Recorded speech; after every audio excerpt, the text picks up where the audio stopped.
So good afternoon. My name is Mirko Guaralda.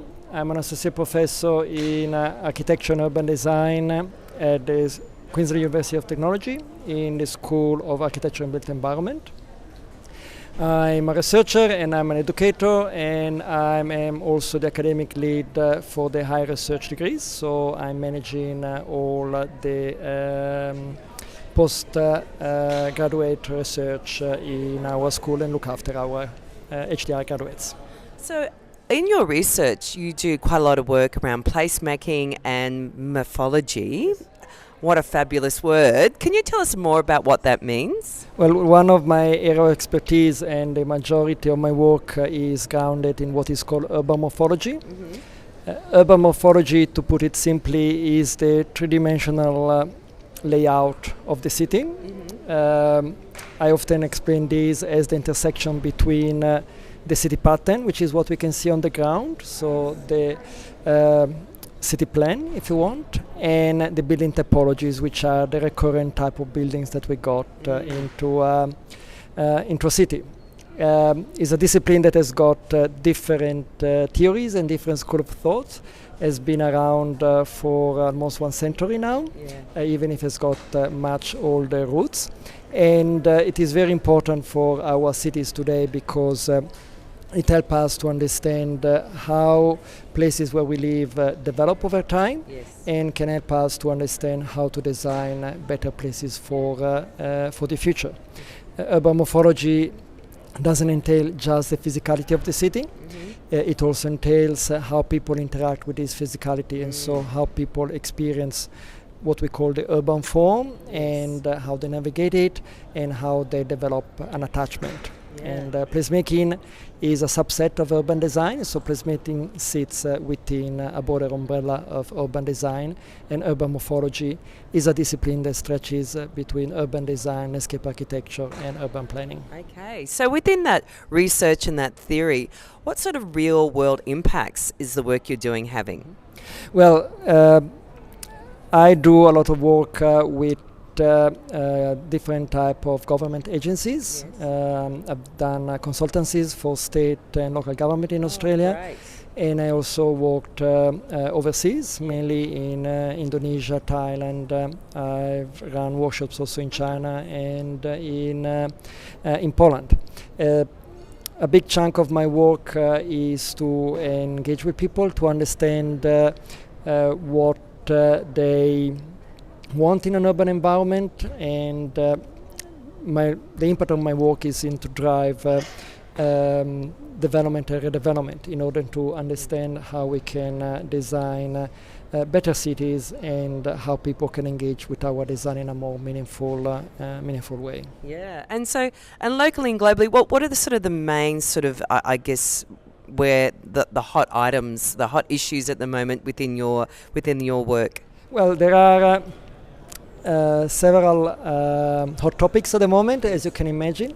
I think that especially in Australia, one big item of discussion at the moment is the housing crisis, which is also linked with urban development, in the sense that more and more Australian cities are realizing that we cannot keep investing in urban sprawl, and so keep growing the footprint of our cities. And there's an increasing debate about densification and how to create a denser city, which means rethinking the urban form, the urban morphology of our cities.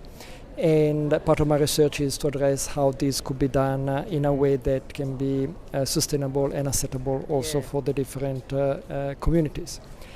In terms of more international topic, city making clearly is very relevant, especially in our region. The tropical and subtropical areas are the areas that are growing more in terms of populations, and they are projected to accommodate the majority of people in the future. And so developing paradigms of cities that sit well with our climate is also another priority, and is also part of my work. Yeah, and obviously very crucial in a city like Brisbane, which is only 250 years old in a subtropical environment that's rapidly going tropical. And a lot of your work is around a human-centric approach. How does this influence city making? Yes.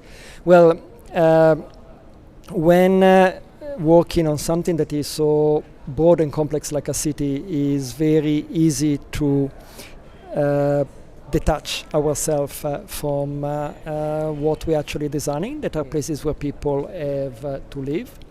And we are at the tail end of a long period where cities were seen as machines, and so the focus was on mainly vehicular traffic and making cities functions as a clock.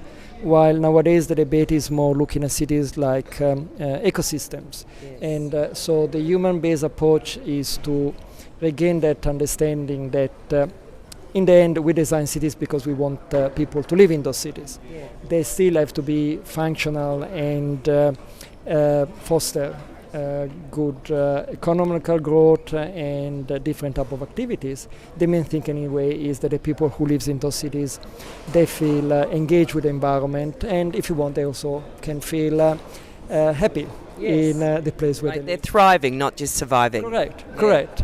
And the idea of place attachment becomes more and more important, because if people is attached to the place where they live, clearly they care and they invest more, not only financially but also emotionally. Yes. And so understanding that cities are for people and what we are designing are experiences is a very strategic angle for urban design and city making. So is it really all about the love? For me, it's more about the experience. Yes. And an emotional engagement. Yes. I think that our city should provide a more complex experience than fulfilling our needs. Yes. And so I think that it would be broader than loving the place where you live. Is about feeling our connections. Yes. You know, is about when you feel down, walking in a street and the city, lift you up because there are things that makes you happy. Yes. And you know that the city gives you relationships, and so you can find people, you can find places that provides you a positive experience. Yeah. But certainly is that idea of developing an emotional response. That is something that for a long time we've been a little bit neglecting in our city making. And arts and culture must play a role in this connection to place attachment and experience. Do you think we put enough emphasis into that aspect of our cities here, particularly in Brisbane? Look, I think that you have the need to put artwork and do what they are called placemaking interventions. Yes. When you realize that there's not that emotional response that that you would like. Yeah. When there's good urbanism and people feel engaged, those kind of things are more spontaneous, if you want, in the sense that art for me is very important in communicating shared values. We shouldn't use art to bypass good urban design.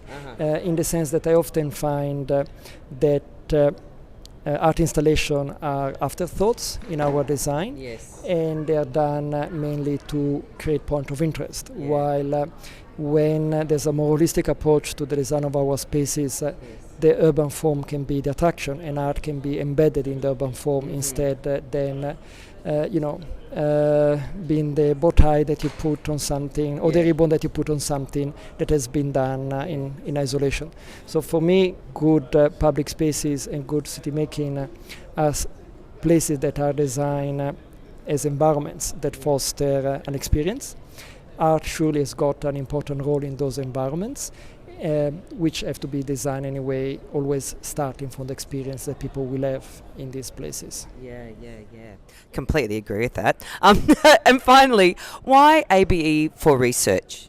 Well, we are positioned in a quite unique environment because we got a very broad range of disciplines. We got architecture, landscape architecture, and interior architecture, which design environment at different scales, and they also understand the interaction between people and environment at different scales.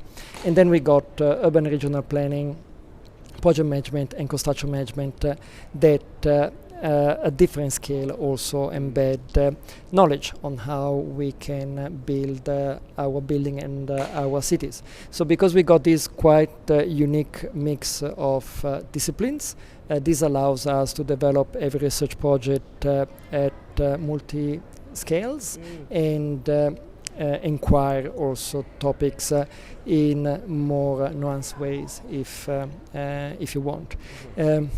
The other thing that I think is quite unique is that we are a very diverse group of researchers, and we also are very collaborative in the sense that we are able to work together really well and really allow our skills to blossom in this kind of research environment. Yeah, it sounds fantastic. I'm signing up.